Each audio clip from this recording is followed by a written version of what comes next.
Sejumlah masyarakat dan kontraktor lokal di Kabupaten Nganjuk mengeluhkan dugaan ketidakadilan dalam pembagian proyek daerah. Mereka menilai hal ini tidak sesuai dengan aturan yang memberi ruang bagi pelaku usaha lokal. Arif Rahma, Ketua Perkumpulan Masyarakat Dadung Darmasila, menyoroti keberadaan proyek yang seharusnya menjadi peluang bersama dan mengacu pada Perda Nganjuk Nomor 6 Tahun 2020 tentang keterlibatan UMKM. Arif menilai, jika benar pemberian proyek didominasi salah satu pihak dan kontraktor luar, maka putra daerah hanya mendapat bagian kecil.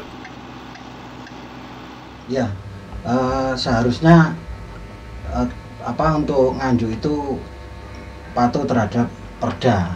Perda sudah dibuat dan itu harusnya dilaksanakan, bukan hanya sekedar Perda saja.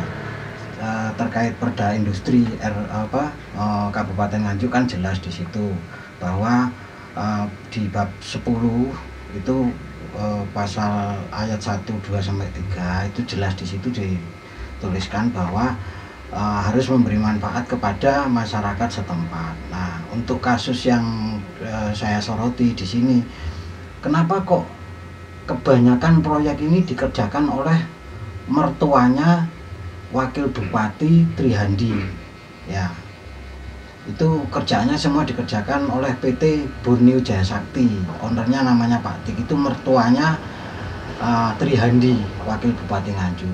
Ini kan tidak boleh, karena di Nganjuk ini kan banyak juga masyarakat yang memiliki PT dan berbadan hukum resmi dan juga punya kapasitas. Kenapa harus dikerjakan sendiri?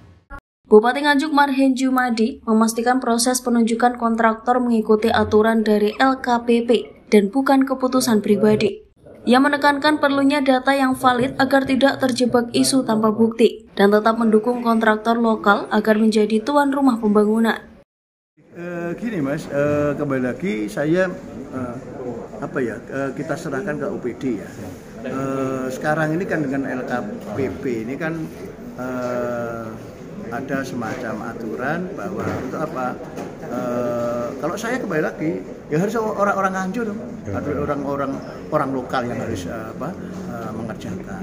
Saya tidak menunjuk si A si B ya. Itu prinsip. Jangan sampai APBD itu untuk Nganjuk terus ngerjain wong luar ya, jangan gitu. Ini kan perlu data, jangan sampai fitnah ya. Kalau persentase itu kembali lagi, sekarang siapapun bisa bikin video, saya yakin ya. Tapi harus ada data-data itu, berarti tidak fitnah. Karena apa? Itu juga delik aduan. Kalau mungkin nanti itu fitnah, ya nanti nggak bisa dilaporkan, bisa ke yang berwajib, bisa kan seperti itu. Kontraktor lokal itu harus jadi tuan rumah kan gitu.